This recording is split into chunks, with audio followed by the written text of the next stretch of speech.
Bueno, pues agradecemos al doctor Ángel Alvarado su participación y bueno, quiero agradecer a la doctora Yadira Yodicel Rosales Basilio, quien va a participar con el tema ¿Aún son útiles las técnicas de descontaminación en urgencias?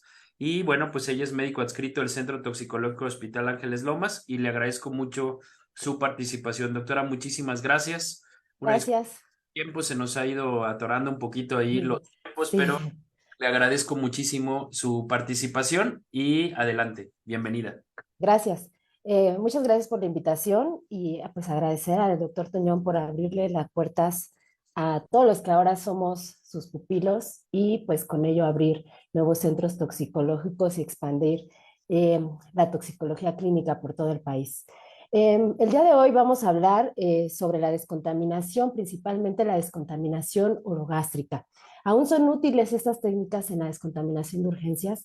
Cuando nosotros vamos a leer, nos vamos a la literatura actual y también todavía la literatura a partir del 2011 nos referían que la descontaminación orogástrica se tenía que empezar a pensar o ir en desuso. Sin embargo, pues actualmente, si nos vamos más a fondo de estos artículos, nos damos cuenta que no hemos leído las letras pequeñas de esos papers. Entonces, pues, ¿cuáles van a ser los objetivos? Demostrar la utilidad de un lavado gástrico y del carbón activado en los servicios de urgencias, identificar las indicaciones correctas, precisas para realizar las técnicas de descontaminación, quienes sí, quién no, evaluar clínicamente a estos pacientes y realizar de forma adecuada todas estas técnicas de descontaminación. No solamente es realizarlas, sino también la forma en la que vamos a realizar esa descontaminación, que de esto va a depender que nuestro paciente tenga o no tenga también complicaciones por el mismo método invasivo que nosotros podamos estar realizando. Vamos a ver un caso clínico que va a ser el único y nos va a ejemplificar parte de la descontaminación gástrica. No vamos a decir lugar, no vamos a decir quién médico lo trató ni dónde. Vamos a dar un ejemplo de un caso para que todos nos llevemos un aprendizaje de estos sucesos. Una persona femenina de 53 años llega al servicio de urgencias con antecedentes de trastorno depresivo mayor y trastorno de ansiedad generalizado en tratamiento con quetiapina 25 miligramos cada 12 horas, clonazepam 2 gotas cada 24 horas. Ella ya había tenido un intento suicida un año previo con benzodiazepinas y antipsicóticos. Aquí vemos que el día 11 de septiembre del 22 a las 17 horas ella ingiere 15 tabletas de paracetamol de 500 miligramos, una dosis total ponderal ingerida de 7.5 gramos. Y a las 7:30 de la noche ingirió 15 gotas de clonazepam, refiriendo que se sentía cansada, que no podía dormir. Las toma y el día 12, siguiente día ya, pero a las 4:30 horas, presenta dolor abdominal a nivel de epigastrio, somnolienta, lleva al servicio de urgencias por su esposo y es recibida en el área a las 5:30 horas. ¿Qué se encuentra en ese momento? Pues prácticamente una paciente con frecuencia cardíaca 95 por latidos por minuto, una presión perfusoria adecuada, 124 en la sistólica, sin embargo la diastólica ya tenía 44 milímetros de mercurio y la frecuencia respiratoria en 24 respiraciones por minuto, la temperatura 36.6 y la saturación al 100%, sin apoyo de oxígeno suplementario. La paciente estaba letárgica, con un Glasgow de 13 puntos, orientada en tiempo, espacio y persona, las pupilas midriáticas, una respuesta luminosa adecuada de las pupilas, las mucosas estaban secas y el tórax sin alteración. Lo único que se encontraba pues es que los ruidos cardíacos tenían una frecuencia e intensidad aumentada, la peristalsis en el abdomen aumentada, pero estaba blando, un poco doloroso a la palpación profunda y no se encontró ninguna otra alteración aunada en la exploración física. Si nos damos cuenta, pues aquí ya veamos un poco de alteraciones, principalmente en la presión sistólica. Se toman laboratorios a su ingreso y nos encontramos con esto, ¿no? Una gasometría con un pH de 35, pero 73, y si nos damos cuenta, pues el lactato ya estaba en 2.8 con un bicarbonato de 17.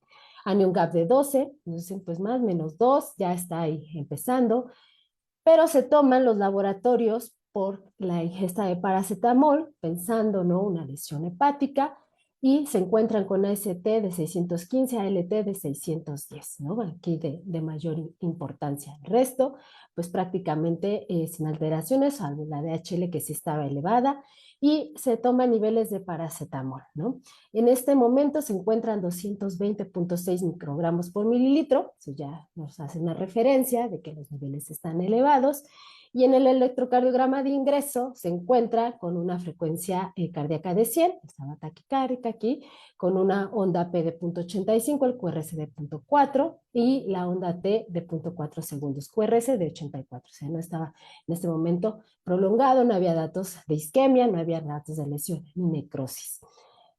¿Qué pasó con esta paciente? Pues se le decide hacer lavado gástrico a su ingreso. No, no le hicieron lavado. ¿Por qué? Porque ya llevaba 10 horas de que había consumido las 15 tabletas de paracetamol, es decir, por el familiar.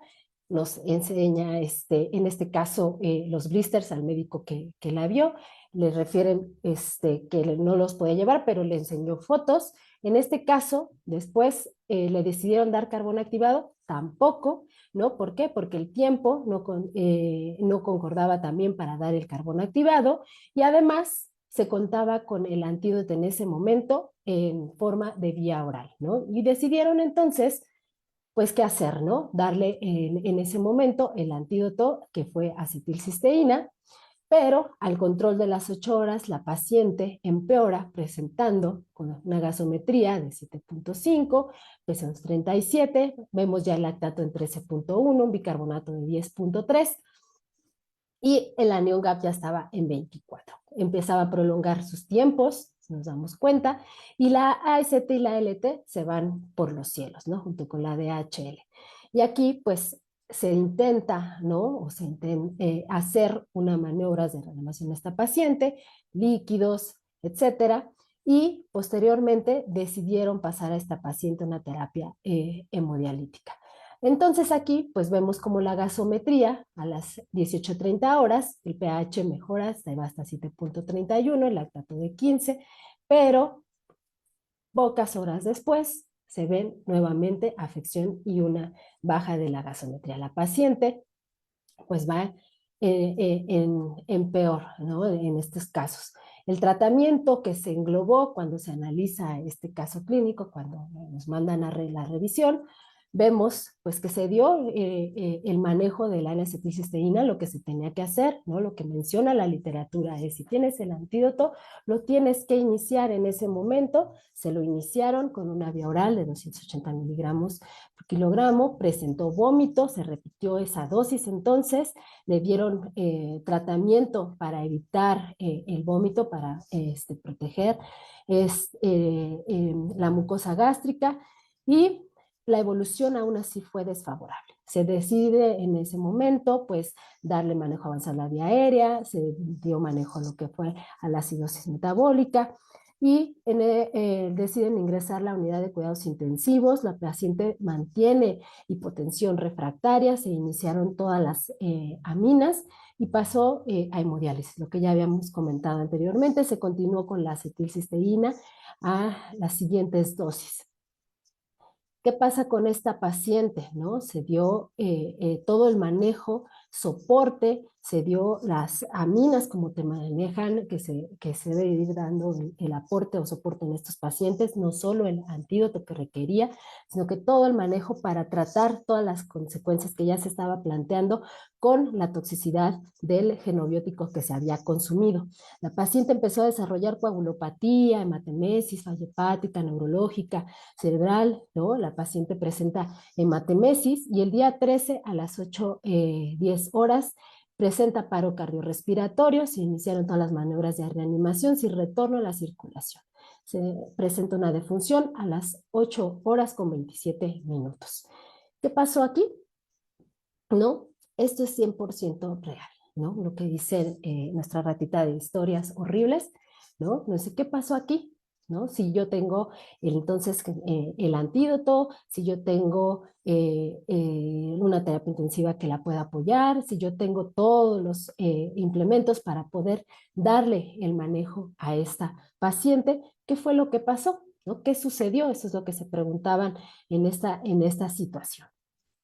Bueno, Veamos, ¿no? Se decide la paciente pasar a un estudio de endoscopia porque estaba con hematemesis, pensando, ¿no? ¿Qué más tenía esa paciente ahí?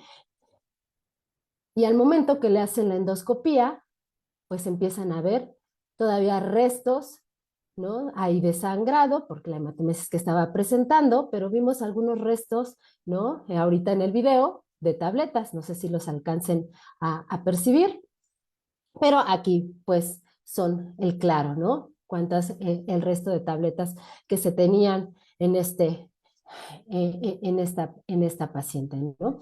Vamos un poquito más para acá, ¿no?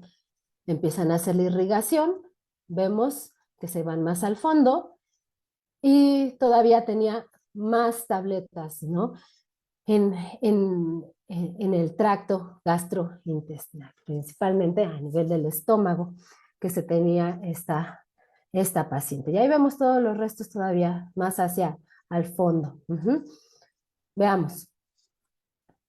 ¿Qué nos dice la literatura sobre los lavados gástricos? ¿No? Nos dicen varios artículos, ¿no? Que lo ideal de hacer un lavado gástrico deben de hacerse en los 60 minutos, es lo que ha marcado la evidencia, ¿no? Donde se ha visto mejoría o que disminuya el riesgo de presentar toxicidad a nuestros pacientes, ¿no? Sin embargo, también nos refieren que debemos de evaluar bien a nuestro paciente, ¿no? No nos dice que 60 minutos debe ser eh, el, eh, el estándar de oro para todos los pacientes, sino que nuestra evaluación clínica como toxicólogos es saber si ese paciente dentro entraría o no entraría en una estancia de lavado gástrico para descontaminación. Y nos dicen en este estudio, ¿no? Que la hipotermia y los anticolinérgicos pueden retardar el vaciamiento gástrico, y el hecho de que tú retardes el vaciamiento gástrico, pacientes que estén bajo hipotermia o bajo consumo de anticolinérgicos, se debería de utilizar o se debería de aumentar el tiempo para hacer un lavado gástrico. Algunos otros artículos también lo mencionan, reporte de casos y revisión, que hacen sobre pacientes que consumen principalmente antipsicóticos y algunas drogas, que reportan que también se debería de hacer en menos de 24 horas en algunos casos excepcionales. ¿Okay? Y algunos otros nos dicen, ¿no? Que los pacientes, que todos aquellos que tengan un agente que pueda retrasar el vaciamiento gástrico o tengan medicamentos de liberación prolongada o sostenida, que sean potencialmente letales, 1 hora no puede ser suficiente para hacer un lavado gástrico. Nos debemos ir más allá. Y si no es el lavado gástrico, hay otras medidas de descontaminación, como la irrigación intestinal total, principalmente en aquellos agentes que sean de liberación sostenida. ¿Y qué pasa con el carbón activado? Que también nos dicen que los primeros 60 minutos, por obviedad, pues van a ser los más importantes y van a ser donde más van a disminuir, ¿no? Las concentraciones plasmáticas de los genobióticos, porque ayudan a la absorción de los mismos. Pero, ¿qué pasa si yo lo doy tiempo después? Pues se ha demostrado en varios estudios, aquí presentamos uno, donde al hacer un estudio prospectivo observacional multicéntrico, utilizando 148 pacientes, nos refieren a aquellos que solo utilizaron, principalmente en los expuestos con paracetamol, que había una reducción o una reducción de los niveles de paracetamol con N-acetilcisteína y carbón activado hasta de un 60%, si lo comparábamos solo con acetilcisteína, que era en un 40%. ¿Y qué pasaba si yo no daba el carbón activado? La ACT se elevaba hasta un 36%, y si daba el carbón activado junto a acetilcisteína, podría elevarse solo un 2%. Entonces, ¿qué pasa aquí? Que funciona, ¿no? Que en ese momento sí funciona. ¿Y qué pasa con este estudio? Es que no se dio en los primeros 60 minutos de exposición en los pacientes, sino que todavía el carbón activado se dio desde 4 hasta 16 horas post ingesta del paracetamol. Entonces, nos vamos a leer más y decimos, bueno, entonces lo que yo estoy leyendo, lo que a mí me dicen ciertos libros o ciertos artículos de 60 minutos, ¿están mal? No quiere decir que estén mal, sino que se van específicamente a exposiciones bien controladas, ¿no? Exposiciones donde yo le estoy dando al paciente dosis controladas, donde solamente quiero ver elevación o no del paracetamol, y te dicen en las letras pequeñas, estos artículos no son expuestos a pacientes realmente con efectos tóxicos, con manifestaciones de intoxicación de los genobióticos. Hablan particularmente de paracetamol. Vemos más allá y nos enseñan aquellos con teofilina, con quetiapina y con algunas otras sustancias como antidepresivos cíclicos. Y entonces, aquí nos refieren en este artículo donde hay una utilidad a más de una hora y no solamente es un solo artículo, sino es una multicéntrica donde analizan 296 estudios en humanos y otros 118 en animales, en donde nos dicen que una hora puede ser lo mejor, ¿no? Donde más se va a absorber el genobiótico, pero no lo único, ¿ok? Entonces se puede extrapolar ese tiempo. Nos mandan otro, ¿no? Aquí, otro paper donde nos hablan sobre la dosis única de carbono activado. Hay que recordar que la dosis única de carbono activado es un método de descontaminación, ¿ok? Ya más tarde, Daniel les va a hablar sobre un método de eliminación, que sería pues también las dosis múltiples de carbono activado. Y aquí nos refieren, ¿no? El tiempo en el que se dio la dosis única de carbono activado. Y sí, vemos que en los primeros 30 minutos, pues obviamente va a disminuir un porcentaje importante de la sustancia del genobiótico. A los 60 minutos, 120 minutos, todavía va siendo menor. Pero, ¿qué pasa con aquellos que todavía se les dio más tiempo, ¿no? Este carbono activado, se vieron que todavía había reducciones importantes, ¿no? De estos genobióticos. Y al ver esas reducciones importantes nos dicen, ¿saben qué? Creo que hay algo que no estamos evaluando de manera adecuada y tiene que ver la toxicocinética de estos genobióticos, ¿no? Hay que recordar que farmacocinética y toxicocinética, aunque van de la mano, no es lo mismo. Y que todos los genobióticos van perdiendo su especificidad, ¿no? En el momento que se consumen en dosis no establecidas terapéuticas o con dosis que se toman de manera habitual. Y entonces este mismo papel nos dice, luego nos manda a otro, donde lo vamos a analizar, y nos dicen cuál es el uso del carbono activado en los pacientes con intoxicaciones.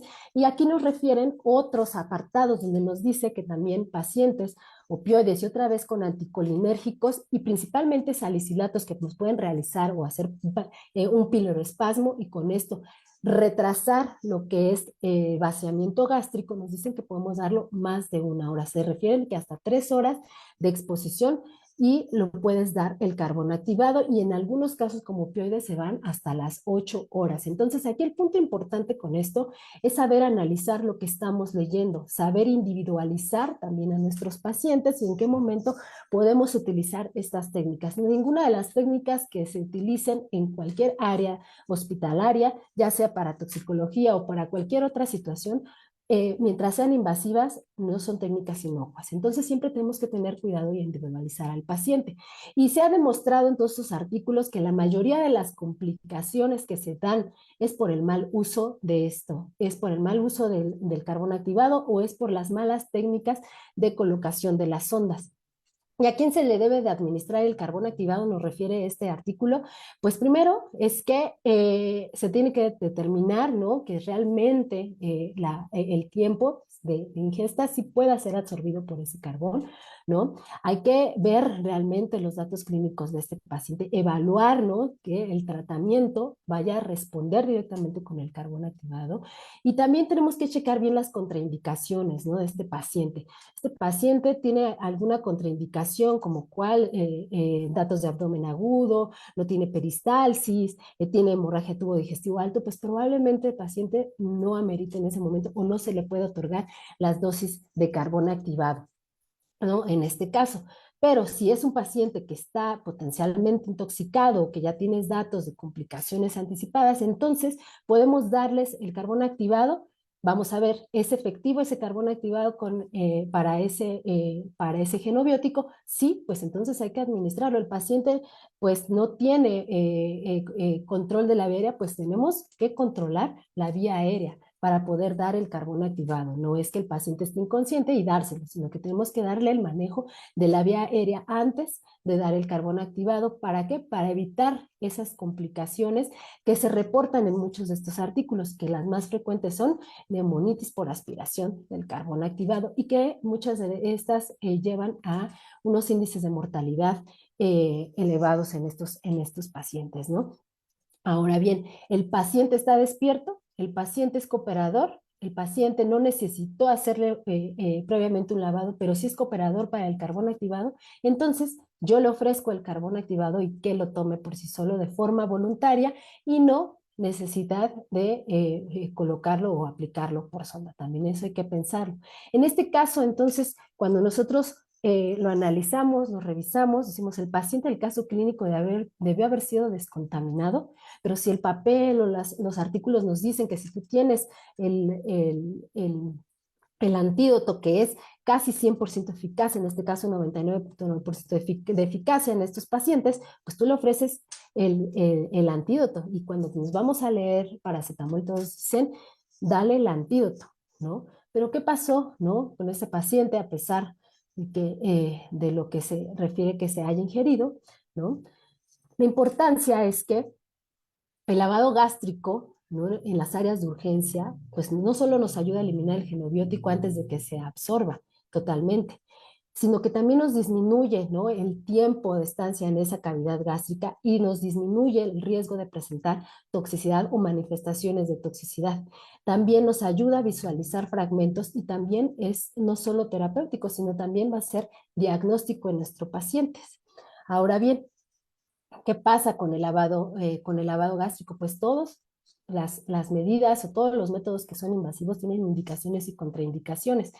Y las indicaciones siempre van a ser que el genobiótico sea potencialmente letal, que todavía esté en el estómago o que tengan sustancias, aquí es importante, ¿no? Que el genobiótico que esté ahí retrase el vaciamiento gástrico. Y entonces, ¿cuáles son esos genobióticos que retrasan el vaciamiento gástrico? Hay una lista larga, principalmente anticolinérgicos, los opioides, aquellos que producen piloroespasmo como los salicilatos, ¿no? Y sobre todo en aquellos en los que no exista un antídoto eficaz, ¿no? Es donde se debería de hacer el lavado gástrico. ¿Cuáles son las contraindicaciones? Que la vía aérea está comprometida es relativo, porque ya nos refieren otros artículos donde dice que tienes que manejar la vía aérea para poder hacer el lavado gástrico o para poder colocar el carbón activado si el paciente no es cooperador o neurológicamente no está dispuesto o no tiene un buen estado neurológico para hacerles estas maniobras. Hidrocarburos, cuerpos extraños, ¿no?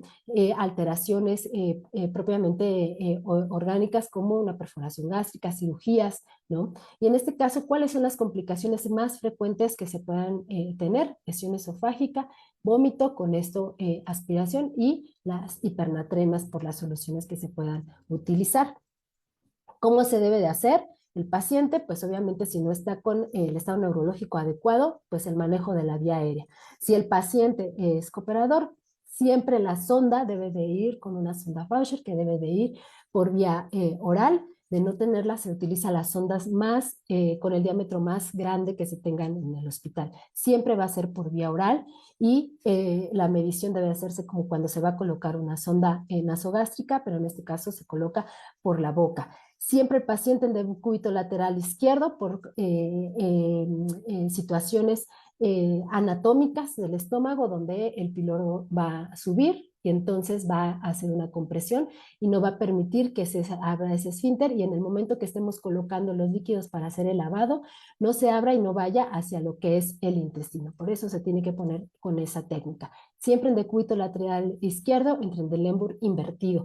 Se deben de hacer alicuotas de 250 mililitros de solución salina y en niños de 10 a 15 mililitros de líquidos. No se debe de aspirar, ¿no? Aquí es un punto importante, debe de salir por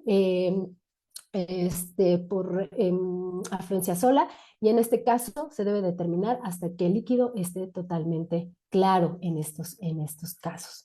El carbón activado, ¿no? Es un punto importante, ¿no? Y, aunque muchos le hacen el fuchi, ¿no? Porque dicen, bueno, es que es fuerzas de Van der Waals, se rompen fácilmente, ¿no? Pero, pues el punto importante del carbón activado, ¿no? Es que hace un efecto de absorción con muchísimas sustancias, ¿no? Y al permitir que tenga esa absorción, pues permite que se pegue y lo pueda eliminar fácilmente del tracto gastrointestinal. Aquí el punto importante es que no todo es carbón activado. no el que venden para la carnita asada o no el que se hace con la tortilla quemada, ¿no? Que ese es un punto importante y que nos debe quedar claro. Para que sea activado necesita tener una pirólisis hasta de 900 grados centígrados, ¿no? Y entonces ese es un punto importante. Y debe ser activado con algún ácido, con vapor, con dióxido de carbono para poder tener esos poros que nos ayudan a absorber los genobióticos. Entonces, en este caso, pues aquí se hace todo cuando se da el carbón activado, permite, ¿no?, esa absorción de estas partículas que todavía puedan estar en el tracto gastrointestinal. Pero también tiene indicaciones y contraindicaciones, ¿no? Prácticamente son las mismas que con el lavado orogástrico y en estos casos la importancia es que el genobiótico que nosotros tengamos en estómago, pues tenga esa capacidad de ser absorbido por el carbón activado, ¿no? El tiempo nos refieren los artículos que se puede dar hasta 6 horas posterior a la exposición y que no haya ninguna contraindicación, obviamente a nivel gastrointestinal, ¿ok? Aquí la vía aérea pues puede estar comprometida, entonces la tengo que manejar, ¿no? Para poder dar el carbón activado, pero obviamente hay contraindicaciones absolutas como perforación intestinal, cáusticos, abdomen agudo, ¿no? La peristalsis no esté presente porque eso puede complicar aún más el uso del carbón activado. ¿Qué complicaciones podemos tener? Pues vómito, que el paciente al hacer una mala técnica de la aplicación del carbón activado, por forzarlos o querer dárselos por una sonda cuando están despiertos, cuando el paciente neurológicamente no esté bien y no lo manejamos la vía aérea y el del carbón activado, pues vaya broncoaspirar, ¿no? Plenitud de estreñimiento y en algunos casos pues también puede ocasionar un poco de evacuaciones diarreicas, ¿no? En algunos pacientes. Carbón activado se ha demostrado que tiene una eficacia hasta 6 horas después de haberlo aplicado. Las dosis van de 1 gramo por kilogramo, máximos en algunos casos de 100 gramos y los niños de 0.5 a 1 gramo, máximo de 50 gramos. Siempre la proporción se refiere que debe ser de carbón activado 10:1 para los genobióticos. La realidad es que a veces esto va a ser difícil medir, ¿no? Pero por eso se utilizan estas dosis. Por lo regular se debe dar con un catártico, ¿no? Los catárticos, todos los artículos dicen manitol, sorbitol, una relación 4:1, o sea que por cada gramo de carbón activado son 4 mililitros de estas soluciones. Sin embargo, en el momento de no tener manitol, no se puede eximir de algunas otras sustancias. Puedes utilizar alguna otra sustancia para hacer estas diluciones. Sustancias que no absorben el carbón activado, potasio, hidrocarburos, los ácidos, álcalis, alcoholes, hierro, litio y algunos y los solventes, ¿no? Principalmente. Entonces, en este caso, pues en estos no podemos dar carbón activado. Otro de los métodos es la irrigación intestinal total, que también se han hecho, hay muchos estudios en los cuales nos dicen que debe de ser un método principalmente para aquellos que tengan genobióticos todavía en tracto gastrointestinal o que sean genobióticos que hagan liberación prolongada o farmacobesoar, ¿no? Que puede estar indicado en este caso, o en aquellos que consuman mulas, ¿no? Para poder llevar droga a algunos otros sitios. Aquí el método que se utiliza es con polietilenglicol, que este polietilenglicol debe ser osmóticamente balanceado. ¿Cuáles son esos que se utilizan? Principalmente el que se utiliza es el Nuliteli, el más conocido, pero podemos utilizar Goliteli, Colteli, en el que podremos ver. Las indicaciones prácticamente son las mismas con el carbón activado o el lavado gástrico, pero principalmente nos ayudan a la eliminación de paquetes, aquellos fármacos con liberación prolongada y farmacobesoar que ya habíamos comentado. ¿Cuáles son las contraindicaciones? Las mismas, la vía aérea comprometida, el ilio, el tracto gastrointestinal con alguna lesión, el paciente no coopere, el paciente ya tenga datos de un abdomen agudo porque tenga fuga de alguno de los paquetes, eso es totalmente contraindicación y debe pasar directamente al quirófano. Las complicaciones, vómito, que el paciente tenga distensión abdominal, plenitud, flatulencias, ¿no? Pruritonal, por la irritación que se pueda dar por las evacuaciones continuas, y en algunos casos la perforación colónica, ¿no? En estos casos, en adultos se da de 1 a 2 litros por hora y en los niños de 25 a 50 mililitros por kilogramo por hora. Y se debe de dar hasta que el afluente también sea claro, ¿no? Las evacuaciones deben de ser totalmente claras y también se puede dar en tiempos prolongados hasta 6 horas después de haber estado expuesto. La obstrucción intestinal mecánica y todos los síntomas de gravedad ya por una perforación o porque se haya roto uno de los paquetes que se hayan consumido, deben de irse directamente a cirugías, ¿no? Y en este momento el paciente debe ser explorado y debe ser, muchos de estos pacientes llegan ya en muy malas condiciones a quirófano y difícilmente cuando se rompe uno o más paquetes el paciente logra sobrevivir, ¿no? Los farmacobesoar, ¿no? Son materiales o son, em, em, son objetos de fármacos o son cuerpos que se forman, mejor dicho, son cuerpos que se forman de una afluencia de todas las tabletas que se hayan consumido, ¿no? Y en este caso se hace un apelotamiento y es difícil sacarlos, ya sea por un lavado gástrico, a veces hasta por una irrigación intestinal total, y entonces se tiene que ir a endoscopía, como esta paciente que consumió 115 tabletas de sales de potasio. Y entonces, al consumir todas estas sales de potasio, la única manera se hizo aquí todo lo que es el fármaco Bezoar, se logra ver, entonces pasa directamente a endoscopía, donde fueron extraídas todas las tabletas de esta paciente. Entonces, son una de las indicaciones para realizarlo. ¿En el embarazo y la lactancia hay alguna contraindicación para hacer un lavado gástrico? No. ¿Para dar carbón activado? No. ¿Se ha administrado con seguridad? De la irrigación intestinal, pues una categoría C, que quiere decir que no se ha estudiado básicamente los efectos que pueda tener, ¿no? Pero no está totalmente contraindicado. Conclusión, las técnicas utilizadas para descontaminar la vía orogástrica nos va a evitar dar tratamientos a largo plazo y nos va a evitar mayores complicaciones de nuestro paciente intoxicado, siempre y cuando la sepamos utilizar de una forma adecuada, siempre y cuando sepamos leer las letras chiquitas de esos artículos donde nos dicen que solamente una hora y nos vamos más para allá y leamos todas las bases de los artículos, nos van a decir que esas técnicas de descontaminación deben ser individualizadas, ¿no? Que debemos de valorar a nuestro paciente, ¿no? Para poder hacer un método de descontaminación, que una hora es lo ideal, sí, claro, pero al individualizar a nuestro paciente, pues vamos a objetivizarlo y con esto disminuir complicaciones del paciente intoxicado. Un paciente intoxicado siempre puede estar peor, ¿no? Cuando aparece Venom, tú dices, ay, no va a aparecer alguien peor, pues aparece Carnage, ¿no? Y luego aparece el Toxivenom, y luego el Antivenom. Entonces, lo mismo pasa en la toxicología, ¿no? Aquí, el paciente intoxicado siempre puede estar peor. Entonces, hacer un manejo adecuado de descontaminación de la vía orogástrica puede limitar estas complicaciones y puede aumentar la sobrevida de nuestros pacientes. Como lo dice Bigman, no lo digo yo, lo dice la ciencia. Gracias por su atención, espero haya quedado claro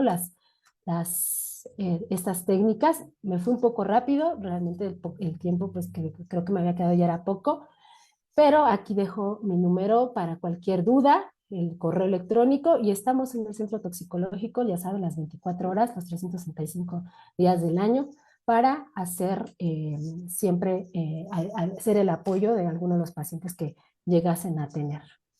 Muchas gracias. Doctora Yodicel, muchísimas gracias a usted por su participación. Nos queda muy claro cuáles son los pros y los contras de las técnicas para evitar la absorción de un genobiótico.